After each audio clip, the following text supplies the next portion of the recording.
Greetings Wanderer, this is Atlas here and welcome to the Void. Today I'm going to be reacting and breaking down a song called Coalescence from the Risk of Rain original soundtrack.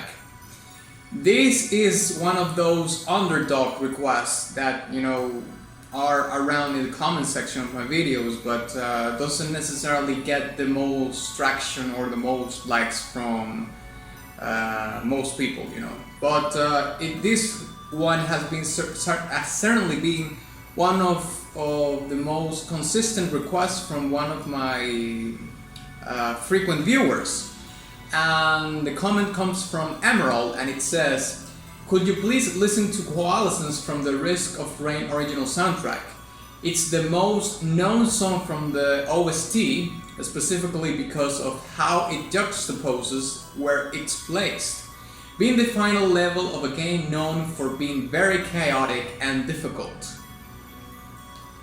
Well, Emerald, your perseverance paid off and finally doing your request, and the good thing is that in the comment there's a little bit of a background about where the song plays in the video game, what's the setting of it. So we're talking about a final level, and apparently the level has a lot going on. It's very chaotic and very difficult. So that's good. I'm going to build then my premises about the song and so on and so forth based on those three things. Apologies. I never played this game. I don't know anything about it. So as is very much a trademark in my channel, I'm just going blind into this. So onward. Alright, Coalescence from Risk of Rain OST. Boom.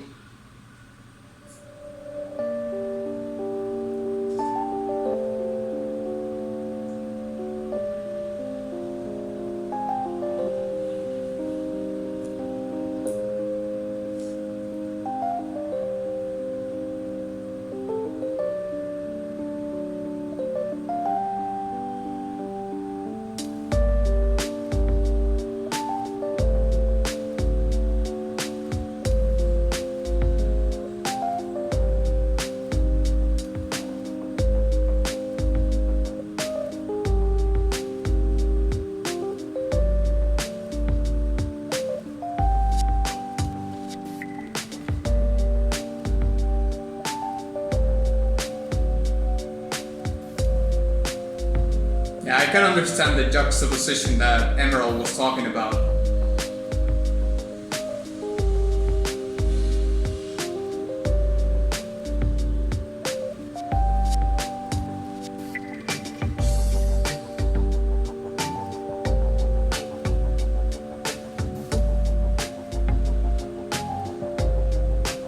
I love the bass.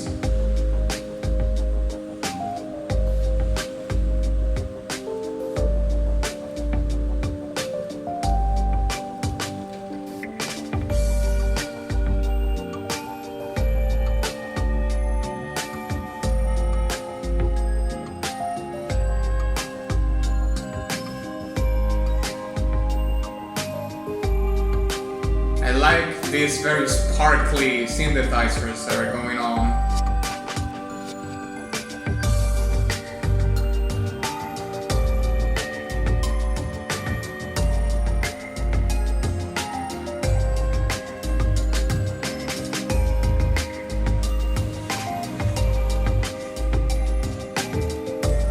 Like rhythmically, it sounds like a trip hop song.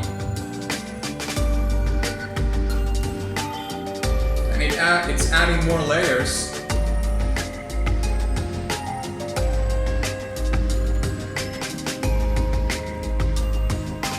Is that an electric guitar?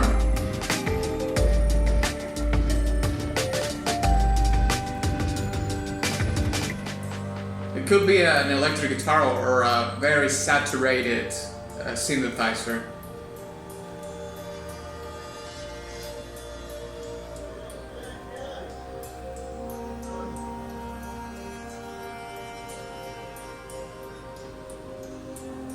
This part is creating space into the song. Oh my god. Yes. This bass with more attack. Amazing.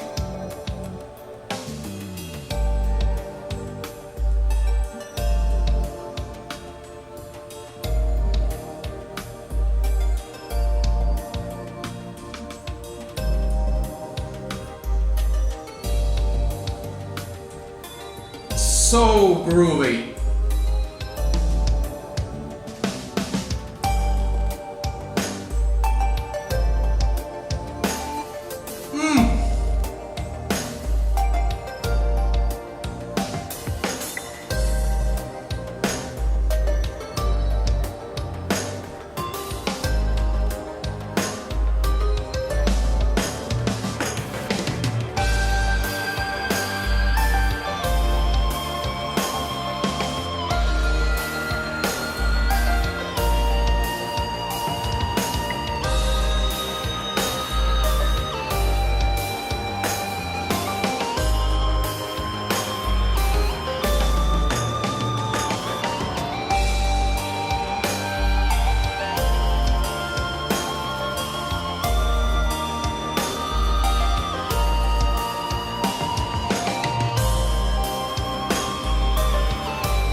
God, that this synthesizer is so amazing.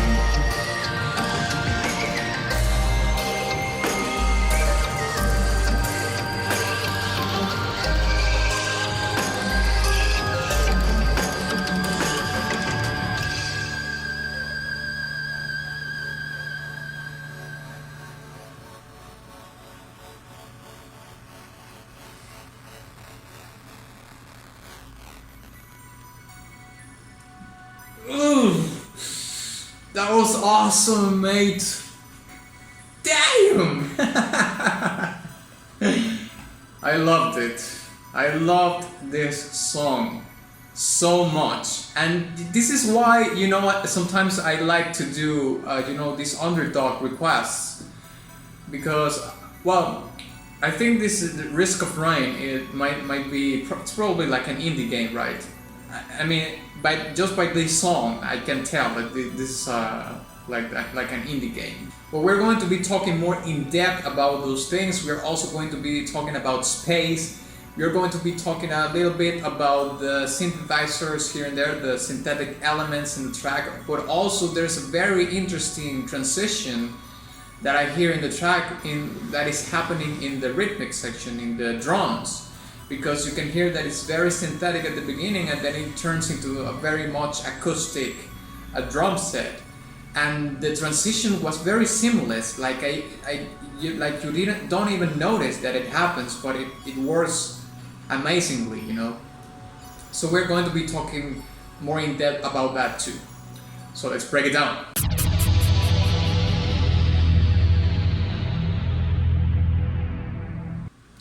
Okay, so let's start by talking a little bit about the very much foundation that Emerald gave us to understand this track.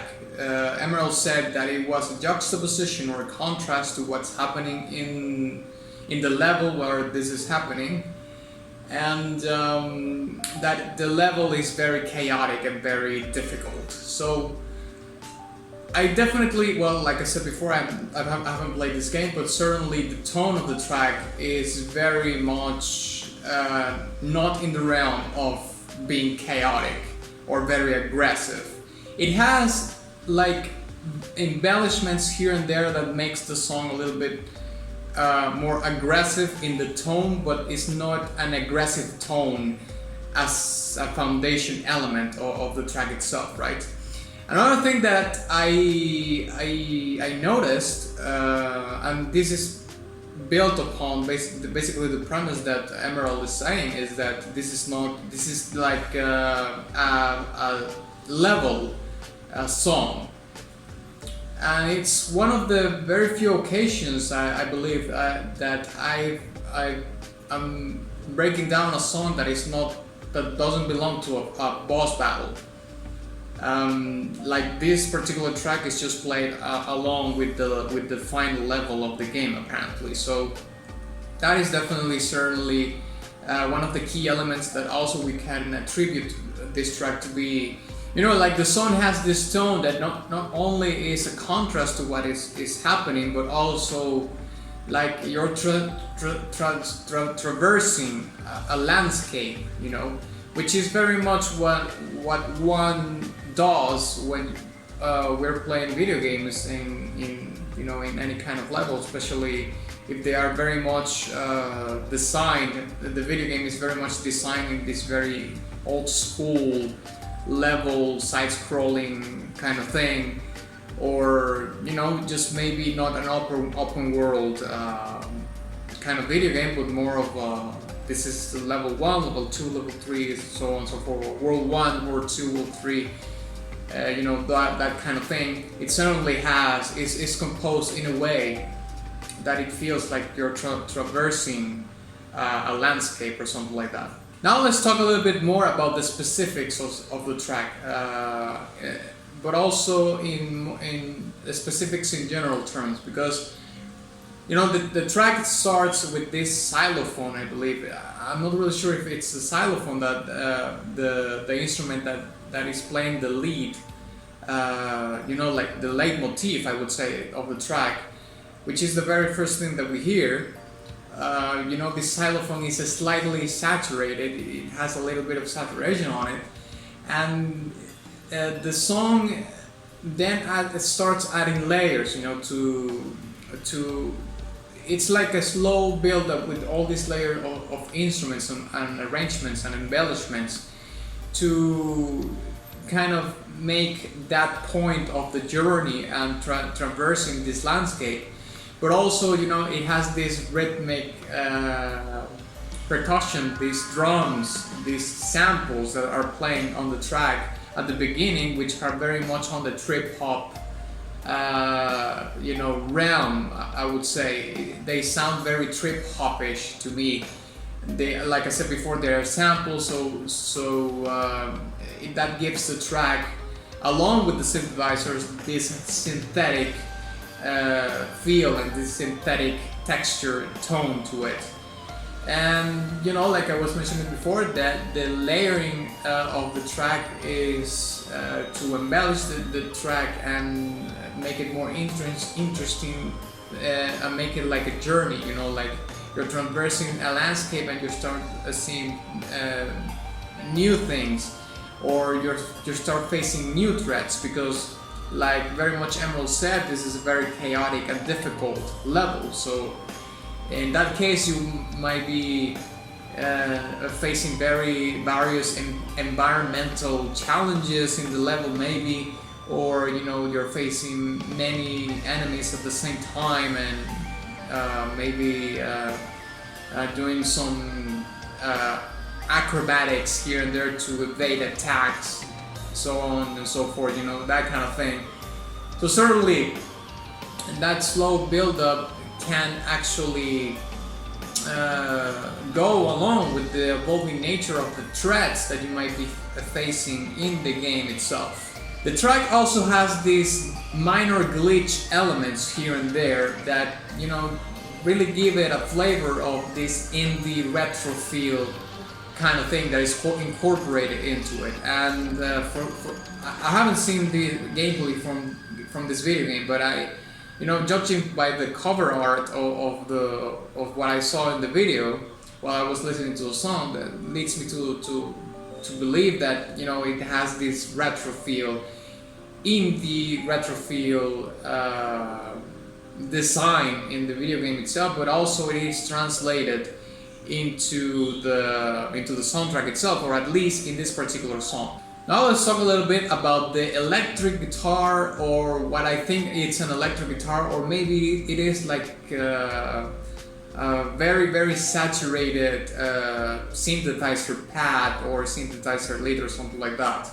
The presence of that instrument in the track, very specifically in the very first half of it, because that's the part that has this low build-up, you know, and it starts adding layers. But I noticed that the final layer that the composer decided to incorporate, at least in this particular half, is this electric guitar, and that is very unveiling to me, because the electric guitar and, you know, very distorted or saturated instruments have this gnarly, coarse texture.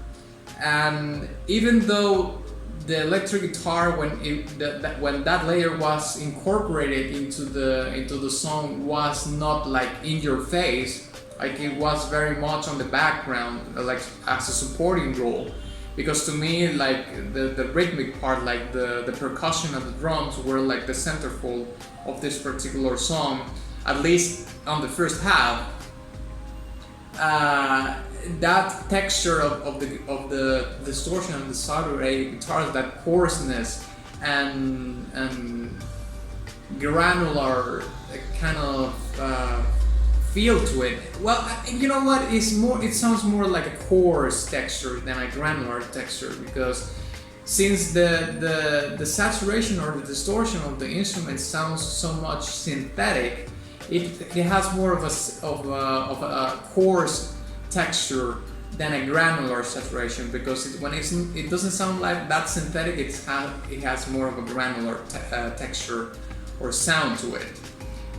Which, by the way, I think this is the first time that I'm talking about textures in the sound of instruments in general. But there you have it. Textures, you can hear textures in instruments, or at least visualize them by the sound of the instruments, right? So in this case, electric guitars, or, you know, instruments that are very saturated or very distorted, can have this kind of textures, you know, very coarse or very granular by itself. Now, I did mention that I was going to talk about space, and I've talked about space in previous breakdowns that I've done, but you know, this particular track is divided like in 3 parts. You know, you have the first half, which has this slow build-up with all these layers, you know, building, you know, the structure of the song and making it more interesting, embellishing it more, making it more lush. But then you have like a 2.5 minutes or 2:35 or something like that. You have this like an interlude, you know, where the track takes a step back and goes back a little bit back to basics, so to speak. And in that particular moment, when it takes a step back and it creates this space, it releases the tension of the track, which was very much built upon all the layers before, and the electric guitar was a very huge layer to, you know, increment the building of the tension. But then we have this space, this interlude, that creates a very much space in the track that releases the tension of it. But after this interlude, it comes the climax of the song. So the fact that the fact that this interlude exists in the song is very much premeditated, because the purpose of it is to release the tension that was built before, not entirely, but the climax, which is the final part of the track,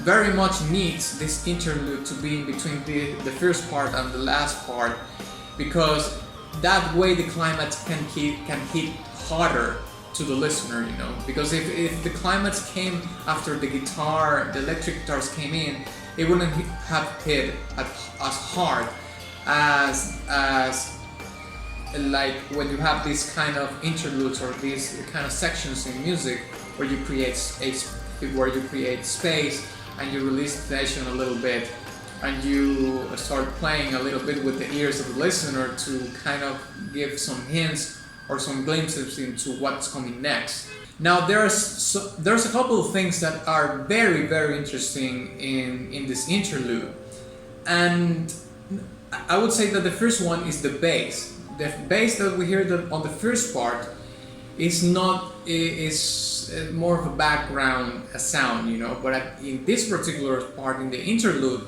although it comes back to basics, then it starts building up a lot of energy with the bass, because the bass in this particular part has more power, it has more energy, because it has more attack. So since it has more attack, then it sounds more punchier, and since there's not a lot going on in the background also, that the bass it starts to build energy again for the track. And also we can hear that there was like a seamless transition from the samples that we heard in the trip hop part of the song to now a fully fledged, you know, like acoustic drum sound, like it was actually played by a human being. So that particular transition was fascinating to me. I particularly loved it, and I don't know if that transition in between this very synthetic sounding percussion or drums into this very much humanly played organic acoustic drums is a kind of underlying motif in the track, signaling something that is happening in the actual game, where somebody is going through a transformation of some kind, like maybe someone is recovering its humanity, or a robot is becoming more human, or something like that, you know, some sort of transformation in which you will think that something synthetic it's going more towards an organic kind of being, you know, be it a transformation like a physical transformation, or a transformation of character, or a transformation of finding emotions in the character, finding emotion in itself that didn't know it has.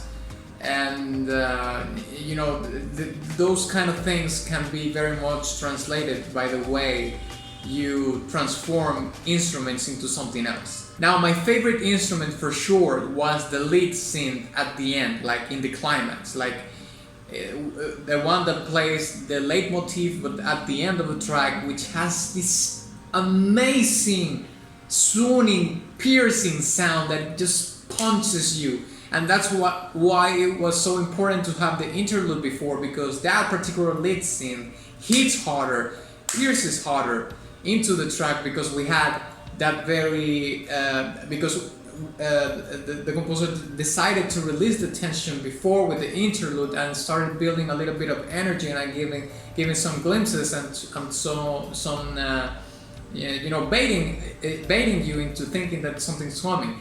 And that's why that lead synthesizer hits that way and that particular part, because we had the interlude before it. And you know, the sound design or the patch that the composer is using in this lead synthesizer is so incredibly amazing. It sounds incredible.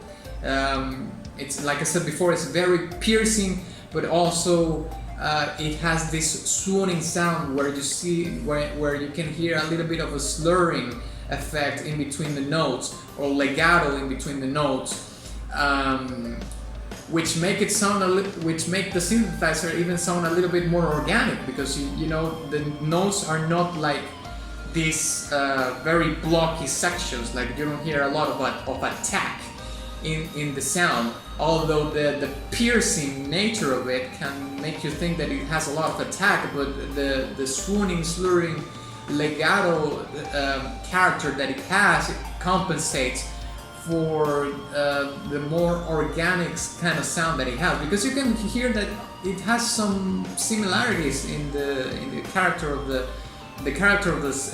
synth, the lead synth, with a flute, you know, which is very much an organic instrument.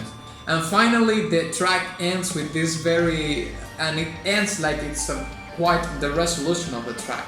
Like it ends with this emulated degrading sound of bit degrading sound of the track, you know, like the sound the sound of the song, it starts degrading in quality, quote unquote, like in the beats that they are contained in the track. This is more of a technical kind of thing, you know, but when you think about bits, remember that the more bits, the more information you can allocate in whatever you're doing. You know, if you're thinking about a sound chip, a 128-bit sound chip is going to be able to have more instruments and more patches into it than a 64-bit sound chip, for example. So if you start degrading the bits of it, and you have like this very lush and sound of instruments, you will start noticing the degradation of the sound. And that's why at the end of it you can hear this sort of glitchy kind of sound that, you know, the music starts degrading into and fading.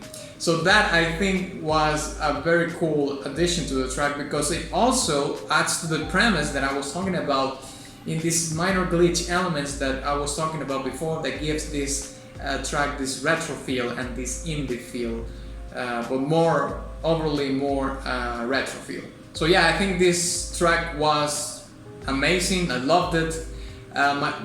Definitely my favorite part of the track was the climax at the end, especially that lead synth at the end of the track, playing the leitmotif of the song, was like right in the feels. It's incredible. So I'm gonna give this track a golden badge, a well-deserved golden badge. I think it's a great track. So thank you very much for watching this video. If you enjoyed it, please give it a like and share it with your friend. Also, please don't forget to visit my Patreon or subscribe star in case you want to make your requests have more priority. And of course, my Ko-fi profile in case you want to make a one-time contribution, or my Teespring shop where you can get merch and all that jazz. And of course, ex nihilo nihil fit.